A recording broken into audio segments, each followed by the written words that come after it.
HESI Leadership and Management Questions. Question 1. Which term refers to the ability of the heart to initiate impulses repetitively and spontaneously?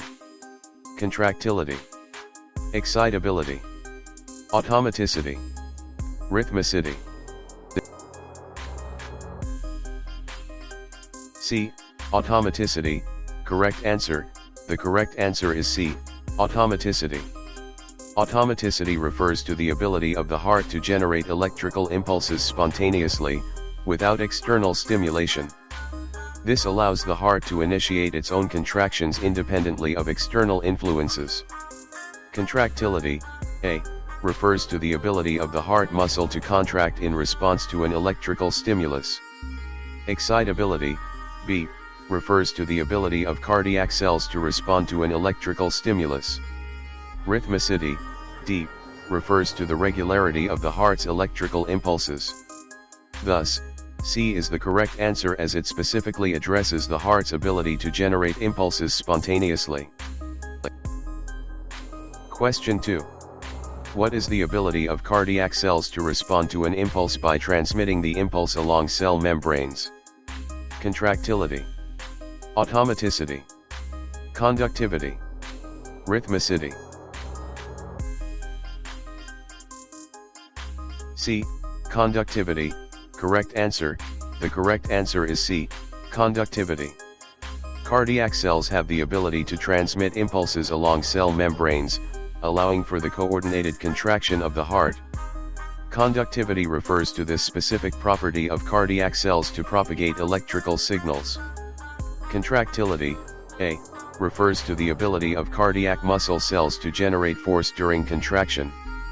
Automaticity, B, refers to the ability of cardiac cells to spontaneously generate electrical impulses. Rhythmicity, D, refers to the regularity of these electrical impulses in the heart. Conductivity is the most relevant choice as it directly addresses the transmission of impulses along cell membranes in cardiac cells. Question 3. What is the term that describes the inability of cardiac cells to respond to a new stimulus while they are still in contraction from a previous stimulus? Refractoriness, excitability, contractility, automaticity. A. Refractoriness. Correct answer. The correct answer is A. Refractoriness. Refractoriness refers to the period during which cardiac cells are unable to respond to a new stimulus while still contracting from a previous stimulus. This is essential for preventing premature restimulation and ensuring proper cardiac function. B. Excitability refers to the ability of cardiac cells to respond to a stimulus, which is the opposite of what is described in the question. C. Contractility is the ability of cardiac cells to contract in response to an electrical stimulus, not related to the inability to respond to a new stimulus during contraction. D. Automaticity is the ability of cardiac cells to spontaneously generate electrical impulses, unrelated to the inability to respond to a new stimulus during contraction. Question 4. What is the term for the amount of blood ejected by the left ventricle into the aorta per beat, determined by preload, contractility, and afterload? Stroke volume, cardiac output, end diastolic volume, ejection fraction. A. Stroke volume. Correct answer. The correct answer is A. Stroke volume. Stroke volume is the amount of blood ejected by the left ventricle into the aorta per beat. Preload, end diastolic volume, contractility, and afterload influence stroke volume. Cardiac output, B, is the total volume of blood pumped by the heart per minute. End diastolic volume, C, is the volume of blood in the ventricle before contraction. Ejection fraction, D, is the percentage of blood ejected from the ventricle during systole. Question 5. What term refers to the degree of myocardial fiber stretch before contraction, related to the volume of blood dist ending the ventricles at the end of diastole, and determined by the amount of venous return? Preload, Afterload. Contractility. Ejection fraction. A. Preload. Correct answer. Rationale. 1. Preload refers to myocardial fiber stretch before contraction. 2. It is related to the volume of blood in ventricles at end of diastole. 3. Preload is determined by the amount of venous return to the heart. 4. It influences the force of contraction and stroke volume. 5. Afterload, B, is the resistance the heart must overcome to pump blood. 6. Contractility, C, is the intrinsic strength of the heart muscle. 7. Ejection fraction, D, is the percentage of blood ejected from ventricles. Summary: preload is correct as it specifically relates to fiber stretch and volume of blood. Afterload, contractility, and ejection fraction do not directly relate to ventricular volume and venous return. Question 6. What is the amount of tension the ventricle must develop during contraction to eject blood from the left ventricle into the aorta? Afterload. Preload. Automaticity. Ejection fraction. A. Afterload. Correct answer. The correct answer is A. Afterload. Afterload refers to the amount of tension the ventricle must develop during contraction to eject blood into the aorta. It is the resistance the heart must overcome to eject blood. Preload, B, is the stretch on the heart muscle before contraction. Automaticity, C, refers to the heart's ability to generate electrical impulses. Ejection fraction, D, is the percentage of blood pumped out of the ventricle with each heartbeat. Question 7. Which neurotransmitter is released by the sympathetic nervous system, SNS, to increase heart rate and the force of contraction of the heart? Norepinephrine, epinephrine, dopamine, acetylcholine. A. Norepinephrine. Correct answer. The correct answer is A. Norepinephrine. Norepinephrine is released by the sympathetic nervous system, SNS, to increase heart rate and the force of contraction. This neurotransmitter acts on beta-1 adrenergic receptors in the heart, leading to these effects. Epinephrine, choice B, is also released by the SNS and acts similarly to norepinephrine but is not as specific for the heart's beta-1 receptors. Dopamine, choice C, primarily acts as a precursor to norepinephrine and epinephrine and does not directly increase heart rate or force of contraction. Acetylcholine, choice D, is released by the parasympathetic nervous system and decreases heart rate and the force of contraction. Question 8. What term describes the phenomenon wherein decreased BP causes a reflex SNS response with increased pulse, increased contractility, and vasoconstriction, and increased BP causes reflex vagal responses resulting in decreased heart rate and passive vasodilation in the systemic arterioles? Baroreflex. Cheney-Stokes breathing. Frank-Starling law. Starling reflex. A. Baroreflex. Correct answer. The correct answer is A. Baroreflex. The baroreflex is a physiological mechanism that helps regulate blood pressure by responding to changes in pressure. When blood pressure decreases, the baroreceptors detect this change and trigger a sympathetic nervous system, SNS, response, leading to increased heart rate, contractility, and vasoconstriction to raise blood pressure. Conversely, when blood pressure increases, the baroreceptors trigger a parasympathetic, vagal, response, resulting in decreased heart rate and vasodilation to lower blood pressure. Summary of other choices: B. Cheney-Stokes breathing is a pattern of breathing characterized by periodic waxing and waning of tidal volume. C. Frank-Starling law describes the relationship between preload and stroke volume, not the response to changes in blood pressure. D. Starling reflex is not a recognized physiological mechanism related to blood pressure regulation. Question 9. Which of the following is a central vasodilator and peripheral vasoconstrictor? Sympathetic nervous system, Parasympathetic nervous system. Norepinephrine. Acetylcholine. A. Sympathetic nervous system. Correct answer.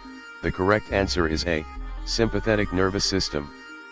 The sympathetic nervous system releases norepinephrine, which acts as a central vasodilator by dilating blood vessels in the heart and skeletal muscles.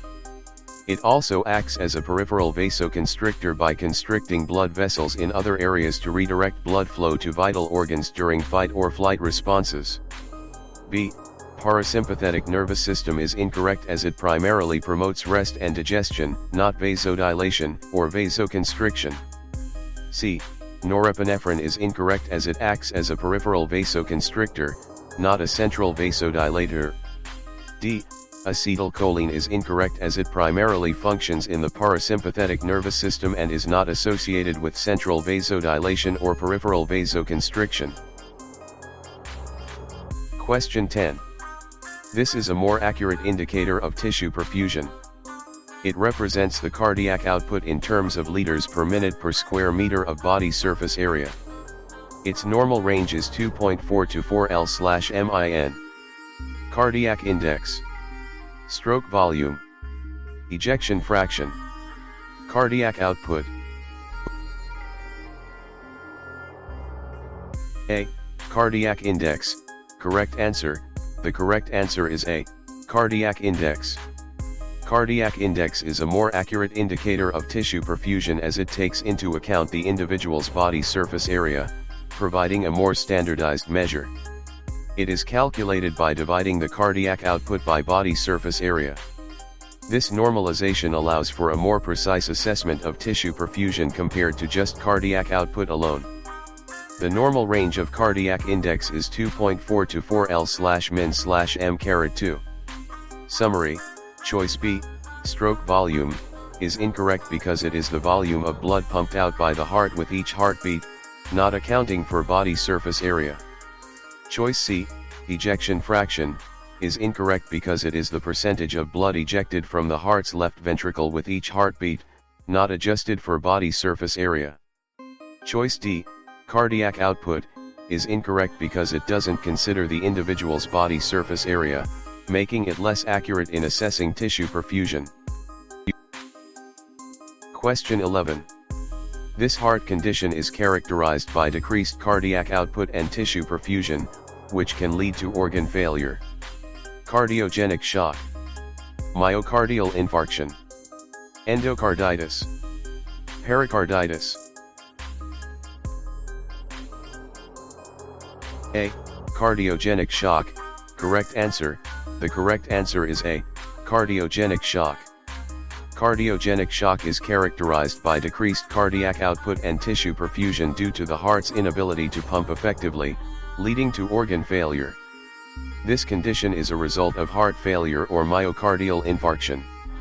Myocardial infarction, choice B, is a cause of cardiogenic shock, but not the specific condition described. Endocarditis, choice C, and pericarditis, choice D, do not directly result in decreased cardiac output and tissue perfusion leading to organ failure like cardiogenic shock does. Question 12. Which condition is characterized by an inability to effectively pump blood, leading to fluid buildup and swelling in the body? Heart failure. Cardiomyopathy. Angina. Myocarditis. A. Heart failure. Correct answer. Step 1. Heart failure is characterized by the heart's inability to effectively pump blood, leading to fluid buildup and swelling. Step 2. Cardiomyopathy is a disease of the heart muscle, which may contribute to heart failure but is not the direct cause of fluid buildup. Step 3. Angina is chest pain due to reduced blood flow to the heart, not directly related to fluid buildup. Step 4. Myocarditis is inflammation of the heart muscle, which can lead to heart failure but is not the primary cause of fluid accumulation. Summary: heart failure is the correct answer as it directly relates to the inability of the heart to pump blood effectively, leading to fluid accumulation. Cardiomyopathy, angina, and myocarditis are related to heart health but do not directly cause fluid buildup in the body. Question 13. Which valve prevents backflow of blood into the left ventricle from the aorta? Aortic valve, mitral valve, tricuspid valve, pulmonary valve. A. Aortic valve. Correct answer. The correct answer is A. Aortic valve. The aortic valve is located between the left ventricle and the aorta, preventing the backflow of blood into the left ventricle during diastole. This is essential for maintaining proper blood flow direction and preventing regurgitation. The other choices, B. Mitral valve, C. Tricuspid valve, and D. Pulmonary valve, are all located in different areas of the heart and serve different functions. The mitral valve is between the left atrium and ventricle, the tricuspid valve is between the right atrium and ventricle, and the pulmonary valve is between the right ventricle and pulmonary artery. None of these valves are responsible for preventing backflow into the left ventricle from the aorta. Question 14. What is the term for the ability of cardiac cells to respond to a stimulus by initiating a cardiac impulse? Excitability, contractility, rhythmicity, conductivity. A. Excitability. Correct answer. The correct answer is A. Excitability. Excitability refers to the ability of cardiac cells to respond to a stimulus by initiating a cardiac impulse. This process is essential for the heart to function properly. Contractility, B, is the ability of cardiac muscle to shorten forcibly when stimulated. Rhythmicity, C, refers to the heart's ability to generate a regular rhythm of contractions. Conductivity, D, is the ability of cardiac cells to transmit electrical impulses. Excitability is the most fitting term in this context as it specifically describes the response of cardiac cells to a stimulus. Question 15. What is the ability of cardiac cells to respond to an impulse by contracting? Excitability, contractility, rhythmicity, conductivity. A. Excitability. Correct answer. The correct answer is A. Excitability.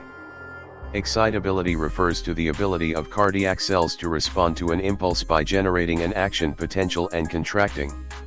This is the fundamental property that allows the heart to beat.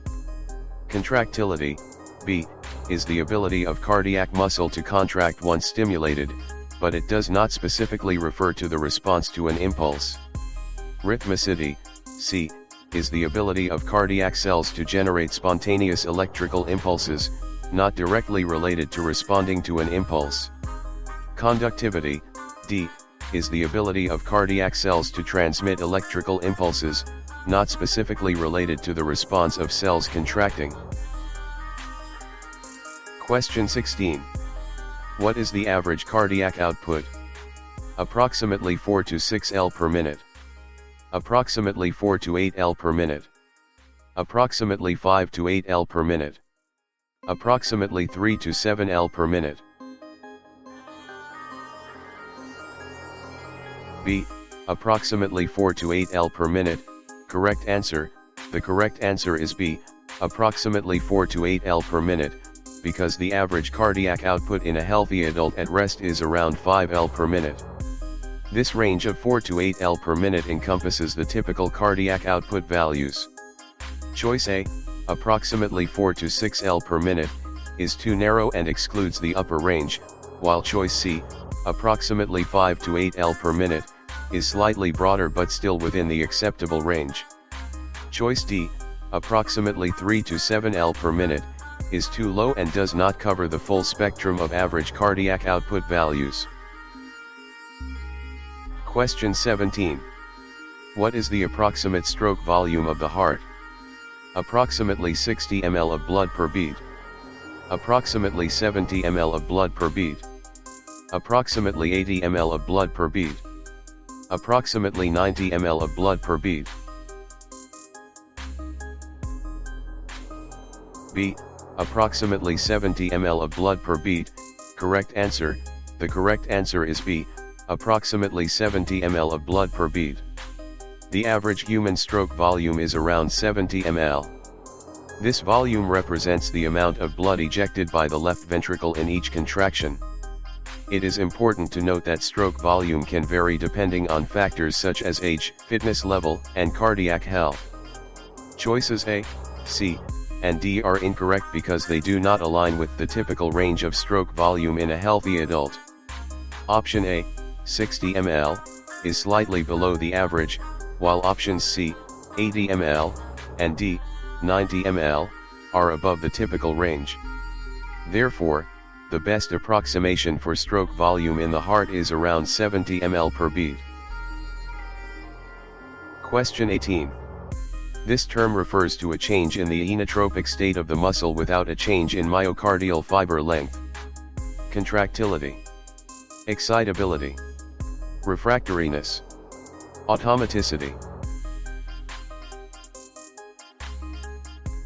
A. Contractility. Correct answer. Contractility is the correct answer as it specifically refers to the ability of the heart muscle to contract with a given force without changing its length. This term is used to describe changes in the inotropic state of the muscle, which affects the strength of contraction. Excitability, refractoriness, and automaticity do not directly relate to changes in muscle contraction force without altering fiber length.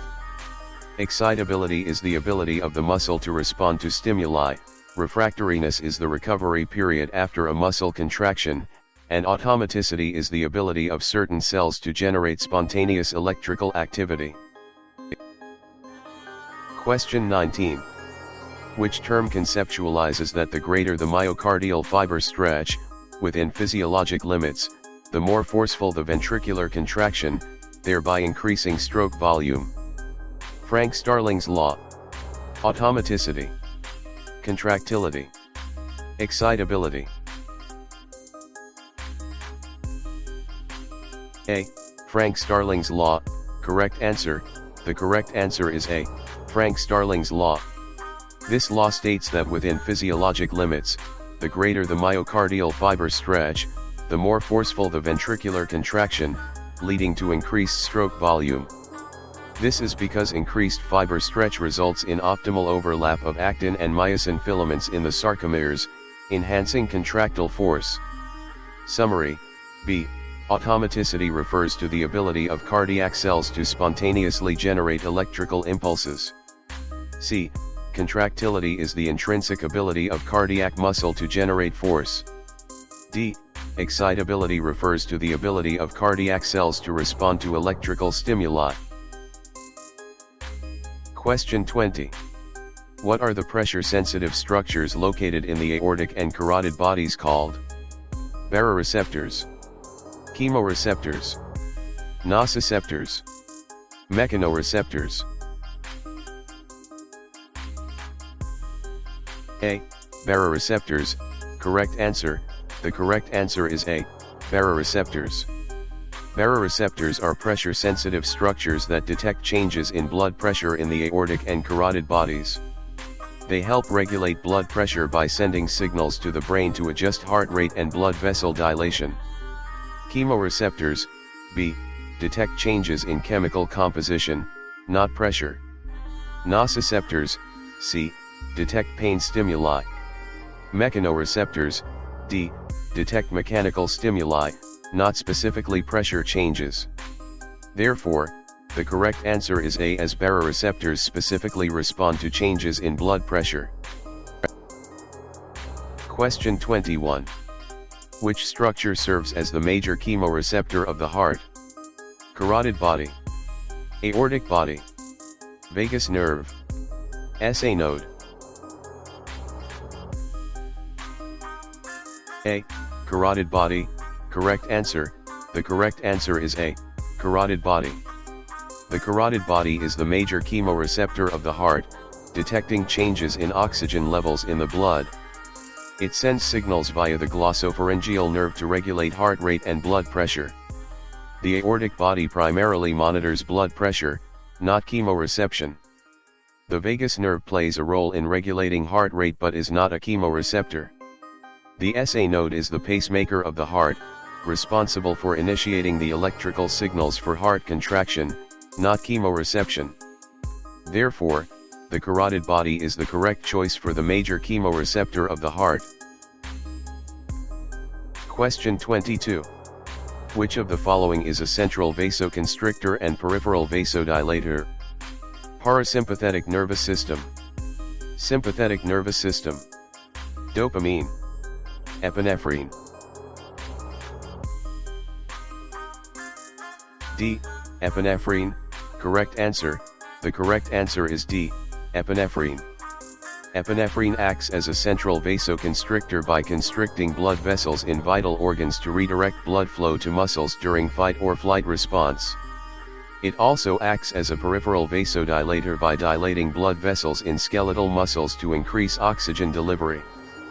Parasympathetic nervous system, A, mainly promotes relaxation. Sympathetic nervous system, B, typically causes vasoconstriction, and dopamine, C, has limited vasoactive effects. Question 23. Which neurotransmitter released by the parasympathetic nervous system can decrease heart rate? Acetylcholine, norepinephrine, dopamine, serotonin. A. Acetylcholine. Correct answer. The correct answer is A. Acetylcholine. Acetylcholine is released by the parasympathetic nervous system and acts on the heart to decrease heart rate. It binds to muscarinic receptors in the heart, leading to a decrease in heart rate through inhibition of the SA node. Norepinephrine, B, is released by the sympathetic nervous system and increases heart rate. Dopamine, C, and serotonin, D, are not directly involved in regulating heart rate through the parasympathetic pathway. Question 24. What is the ability of cardiac cells to generate an electrical impulse without being stimulated by an external source? Automaticity, contractility, conductivity, refractoriness. A. Automaticity. Correct answer. Automaticity is the ability of cardiac cells to generate an electrical impulse spontaneously without external stimulation. It is a fundamental property of specialized cardiac cells like pacemaker cells. Contractility refers to the ability of muscle cells to contract in response to an electrical stimulus. Conductivity is the ability of cardiac cells to transmit electrical impulses. Refractoriness is the period during which cardiac cells are unable to respond to a new stimulus. Therefore, in this context, the correct answer is A. Automaticity. Question 25. Which heart chamber receives oxygenated blood from the lungs and pumps it to the rest of the body? Left atrium, right atrium, left ventricle, right ventricle. C. Left ventricle. Correct answer. The correct answer is C. The left ventricle. The left ventricle receives oxygenated blood from the lungs through the left atrium and pumps it to the rest of the body via the aorta. This chamber has thicker muscular walls compared to the right ventricle to generate enough force to propel blood throughout the body. The left atrium receives oxygenated blood from the lungs but does not pump blood out to the body. The right atrium receives deoxygenated blood from the body and sends it to the right ventricle, which then pumps it to the lungs for oxygenation. Therefore, choices A, B, and D are incorrect as they do not accurately describe the function of the heart chamber that receives oxygenated blood from the lungs and pumps it to the rest of the body.